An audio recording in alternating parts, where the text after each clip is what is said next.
ये चाहते हैं कि सरकार हमारी सहायता करे। अब तो थक गए हैं, जंगल से आते आते थक गए हैं, चल भी नहीं पाते, पाँव में छाला भी पड़ गए हैं, सब लोग के छाला पड़ गए हैं पाँव में। प्यासे की तड़ाह में अब हिम्मत नहीं रह गई है कि अब आगे को कदम बढ़ाने।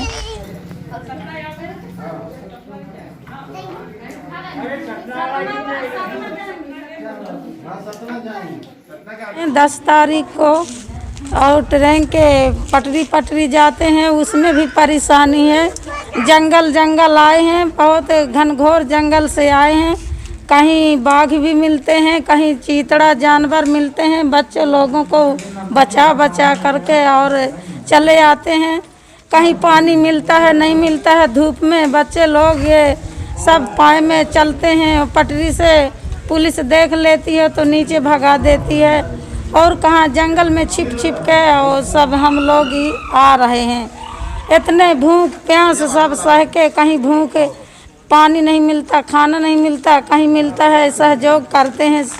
कोई करता है, कोई नहीं करता है। गांव के नंदन भैया ने सब ये जनता को दिए हैं, 35 लोग को खाना, चप्पल, सभी को चप्पल दिए हैं, खाना दिए हैं, किसी को कपड़ा दिए हैं, सब दिए हैं, भरपूर करके दिए हैं। इधर का तक हमको साथ दिए हैं। अब कहाँ को अब नहीं पता कि हमको कौन साथ देता है, नहीं देता। जो ऐसे जलते जा रहे हैं, दो पानी मिलता नहीं मिलता। ट्रेन के पटली बड़े गोल्डन से अब नहीं बनता, पैर से नहीं चल रहे हैं। अब हिम्मत टूट गया है और 10 तारीख से चलते अब थक गए हैं। अब हिम्मत नहीं है कि हम इधर से अब कहीं को चल फिरें। साहब कुछ तो मदद कर दो, अब तो चला नहीं जा रहा। मासूम बच्चों को लेकर कोरोना से बचते बचाते आ रहे हैं, लेकिन रेल पटरी पर जान का खतरा बना रहता है। जंगलों से होकर जंगली जानवरों से बच्चों को बचाते हुए इन पटरियों पर चल रहे हैं। अहमदनगर से सतना के लिए 10 अप्रैल से पैदल मासूम बच्चों के साथ निकल पड़े हैं। सुनो सरकार, हमारी भी कुछ मदद कर दो। ये अहो पुकार उन गरीब मजदूरों की है जो पिछले 13 दिन से अहमदनगर से पैदल रेल पटरियों के सहारे चलकर अपने शहर सतना जा रहे हैं। रास्ते में कोई न खाना पूछने वाला है न पानी। यह है सतना की रहने वाली शांति देवी, जो गुजरात के अहमदनगर से पैदल चलकर सतना अपने घर जाना चाह रही है। गोद में मासूम बच्ची और चिलचिलाती धूप में लोहे की गर्म पटरियों के साथ ही नुकीले पत्थरों पर चलकर अब बेजार हो गई है।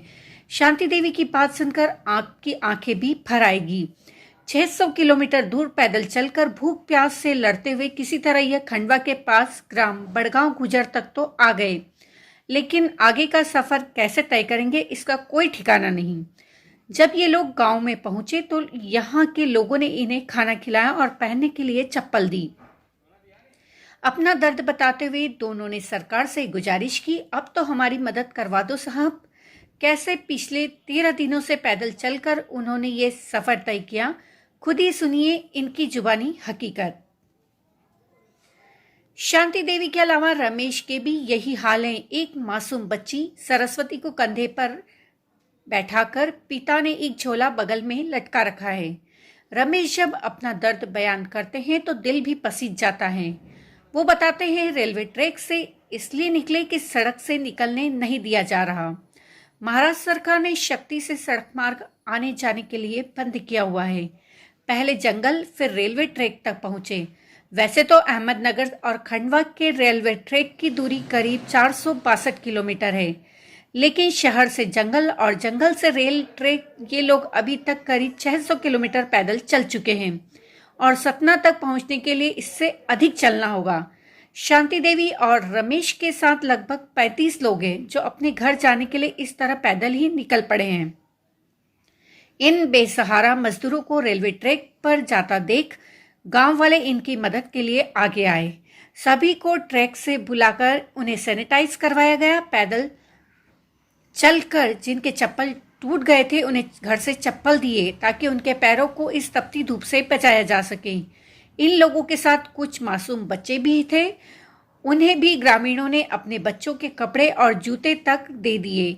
इतना ही नहीं, गांव के करोड़ी परिवार ने इन बेसहारा लोगों के लिए खाने का इंतजाम भी किया।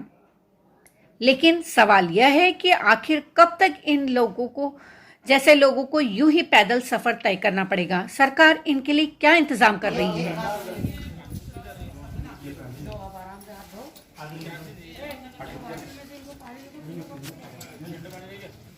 हमने देखा कि ये लोग रेलवे ट्रैक से जा रहे थे और पानी मांग रहे थे हम लोगों से। फिर हमने उनको बिठाया और पानी वगैरह पिलाया, थोड़ा सा खाने को कुछ दे दिया। फिर पूछा कि कितने लोग हैं, तो उन लोगों ने बोला कि हम तो और भी है 30 लोग हैं पूरे। फिर बोला उनके लिए भी खाने की व्यवस्था कर दी।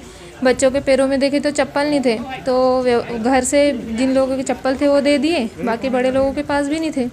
फिर उनके लिए भी इधर उधर से व्यवस्था की, उनको भी पहनाए। अब हम सब लोग उनको खाना खिला रहे हैं। ऐसे तो कितने निकलते होंगे, अभी तो कल ही हम लोगों ने सुना था कि यहाँ से कुछ लोग निकले थे और उनके पास खाने की व्यवस्था नहीं थी। फिर हम लोगों ने बोला था कि और कोई निकले तो बोल देना, हम लोग कर देंगे खाने की व्यवस्था। आज मुझे न्यूज़ चैनलों के माध्यम से पता चला कि रेलवे ट्रैक पे कई लोग भूखे प्यासे एवं नंगे पैर अपने बच्चों के साथ सामान लेके जा रहे हैं। मेरा घर भी बड़गांव गुजर में रेलवे ट्रैक के सामने है। मैंने आज कुछ लोगों को जाते हुए देखा। मैंने उनको पूछा कि भैया आप कहाँ से आ रहे हो। उन्होंने मुझे बताया कि हम अहमदनगर से आ रहे हैं और यहाँ से सतना और कानपुर की ओर जा रहे हैं। मैंने बोला भैया कुछ खाओगे, तो बोले हाँ भैया हम 2-3 दिन से खाना खाए नहीं है। मैंने मेरे घर वालों को कहा कि भैया इनके लिए खाना बनाओ। कुछ बच्चे थे, उनको बिस्किट वगैरह तरबूज खरबूज खिलाए और फिर मेरे घर वालों को बोला खाना बनाओ।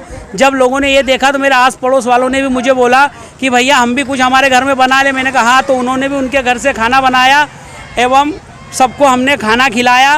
ने खंडवा के सांसद आदरणीय नंदू भैया से बात की एवं खंडवा के एसडीएम श्री पांडे जी से बात की। उनके द्वारा मुझे यह सूचना दी गई कि बिल्लोरे साहब, हमारे जो आरटीओ साहब हैं, उनका फ़ोन आता है कि भैया हम खंडवा की सीमा से हरदा तक इनको छोड़ देंगे। बस के द्वारा ये व्यवस्था उनके द्वारा की गई है और माननीय सांसद जी ने भी आरटीओ एवं खंडवा के एसडीएम साहब से बात की है और उनका मुझे फ़ोन आ गया है। मैं माननीय सांसद महोदय, एसडीएम महोदय, खंडवा प्रशासन विभाग एवं मीडिया का बहुत बहुत आभारी हूँ कि इनके माध्यम से मुझे भी इन गरीब एवं असहाय लोगों की सेवा करने का मौका मिला। नाश्ते के लिए उनको किसी तरह का हाँ, कुछ सामान मैंने, जैसे सेव सत्तू जो होता है, जो सूखा होता है, जिसको पानी मिला के यदि खाने से आदमी कुछ देर के लिए एनर्जी आ जाती है, ऐसा कुछ सेव परमल वगैरह हमने व्यवस्था कर दी है। कुछ मूंगफली